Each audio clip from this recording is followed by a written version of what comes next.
we know you're going to be headlining Friday Night Fights here on the 24th. Like I said, the last time we talked to you was a couple of weeks out before you fought in February against George Tatanapa. In that fight, George, he was a very game fighter. He definitely came to fight, but he was just outclassed. What did you take away in that fight and those 6 rounds of work you were able to put in? Well, it was good getting back into the ring. Just the guy, like you said, this guy came to fight. I know that I had to be prepared. I know that he wasn't going to give up. So, he showed that, he has a lot of, he can take a good punch. And there's a guy that, against a guy like that, I can take such a good punch. You got to kind of, just adjust yourself and don't go crazy because, this guy can wear you down if you don't have the experience to take your time and put your combinations together. But that's what I did, put my combinations together until I finally took him out. Absolutely, because, like you said, he was able to, he stood in there and he kind of took a beating in the short amount of time he was in there, but he showed he was durable, which, with you coming off of a loss, you definitely want to get the rounds and the work in, so it was kind of a blessing in disguise in that regards. Correct, and like I said, that like that, you after you hit him with such a hard punches, and you see that he's not giving up, that he's not falling down. That's when you got to take a step and just put your combination together. And sooner or later the referee will step in because he was taking a beating. So that's what I did. I stepped back a little bit. I said, this guy, he really can't. He really could have hit me because I was way faster than him, and I just gotta, I knew it was gonna be a matter of time before the referee would step in and stop the fight. All right. Now, here on the 24th, you're going to kind of face a guy maybe kind of cut from the same similar cloth as George and Freddy Hernandez. He's a very durable guy. Now, you did state, that you want to actually try to bring the fight to him, be a little bit more aggressive since he's kind of more of a laid-back fighter and doesn't always come forward against his opponents. Without giving up too much of the game plan, what do you see as being some of the keys to making that happen? Yeah, definitely. This guy, fighter has a lot of experience. He faced some good guys, been through distance, really good guys. So, there's another guy that we got to really get prepared, which I am now. I'm ready to go. And like I said, put the combinations together and now really wait for him. I'm not gonna try to just react to him. I'm gonna make him react to me. So, take it from there. I mean, when I put my combinations together from different angles, it's gonna get to him. It's gonna definitely get to him. And when he feels that power, I think we'll make it different. And again, you're going to be, in front of the hometown fans at the Mohegan Sun there in Connecticut. Kind of throughout the ups and downs of your career, those fans have always been out there and supported you. How is it important to you that you have that local fan base, that family there that always comes out and shows love to you? It's very important. I gotta always be thankful to my fans. That, like you said, they always been there no matter win or lose. They always follow me around, and we always have a full house when we fight either at the Mohegan or at the Foxwell Casino. So, it's a big motivation for myself. It motivates me a lot when I see a full house there, and I hear the noise, I hear, the excitement. It's what I love to give the fans, exciting fight. And it's a great feeling, man, when you just get inside your car and just drive to the Mohegan, an hour and a half from there. So it's very exciting. I'm always very happy to be fighting there. And we know you've also been doing a little bit of work here for ESPN Deportes, covering boxing for them. What have you learned kind of being on the other side of the camera in regards to boxing? What kind of experiences have you experienced with that in your work here with ESPN Deportes?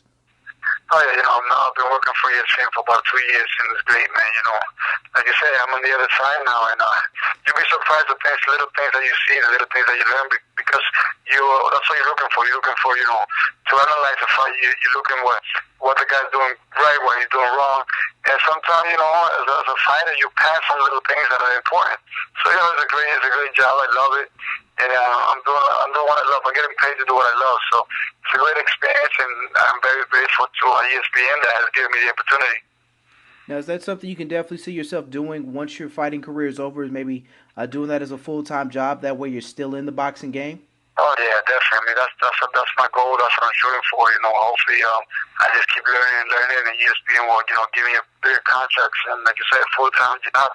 And that'd be great, man. That's something that it'd be a blessing for me. Kind of maybe putting your commentator hat on a little bit here. You had some fights here in the division that you're in that I kind of wanted your opinion on. First off, how did you think the Canelo-Trout fight played out? And what did you think of the open scoring that they had down there in Texas? I think the open scoring takes all the excitement from the fight. I don't really agree with that. I think it also puts a lot of pressure on the guy that's behind, because he's just gonna forget about skills and just take it to the guy, because he's losing. But I don't like that. That they came up with that. I think Austin Charles fought a good fight. Just like I thought that Canelo was going to break him down and was just going to really walk to him after, a couple, 3 or 4 rounds. But, you gotta give some props to Canelo, to Canelo, of course. But also Charles, I think he did a really good job. It's just that he really didn't have, he showed that he didn't really have the power to keep Canelo back. Even though he was landing punches, it seems like, Canelo was just walking right through him. Just like I expected. So, it was still a fight. And another titleist in your division, Ishii Smith, looks like he's going to be making his first title defense in July against Carlos Molina. With a matchup like that, how do you see that maybe playing out as well? That's a good matchup, man. I believe that's going to be a good fight. I think, Molina's a very active guy. He's very deceiving. People don't really take him seriously, but, he has surprised a lot of guys. And I think he has the potential to surprise Ishii Smith as well for this fight. I think Molina is going to do a good job. I think Ishii is going to be surprised, because he does have an awkward style, and I'm sure that he's going to take it to him. So, I can see Molina surprising a lot of people, and maybe winning the fight. Now, we don't want you to think ahead, and, a lot of fighters don't want to do that. The second they do that, that's when bad things can happen. But after you pick up a W here on the 24th, where do you think you'll stack up in the division? Do you think you may be able to possibly get some of these names I've thrown out maybe towards the last quarter of the year? Or where do you think your place will be amongst the 154 division? I'm hoping for that. That's what I'm shooting for. We try to keep ourselves busy. We're trying to go up to the ratings again. We're trying to face the best out there. All those big names that really don't want to step forward and fight, they always pick and fight for them. So I want to head to the top, and whoever's in on top, that's who I want to fight. Well, I would love to fight. It could be the winner of Ishii and Molina. That's a great fight for me. But the guy that I can't wait until I get that decision to fight is Canelo. That's the guy that I really want to fight. All right. Now, do you feel that you're kind of maybe an avoided man here in the division? Do you think the guys are kind of maybe ducking you or selling you a little bit short and not wanting to give you that opportunity? Oh yeah, definitely. I mean, these guys, like I say, I'm in a really tough position because I'm like right in the middle. I'm not on the top, but then the guys on top don't really want to fight me. They don't want to take the risk. So it's a really tough position. I have to push myself to it to position myself again for a world title, which I'm hoping by the middle of next year, we'd be right there. All right. Well, again, you're going to headline the fight card here on the Mohegan Sun on May the 24th against Freddy Hernandez, live on ESPN's Friday Night Fights. Delvin, we appreciate you taking out time talking with us here today. Man, thank you. I appreciate you giving me your time, man. Anytime. Absolutely, and just always know, man, you guys always have a home here at TheTitleFight.com. Feel free to holler at us.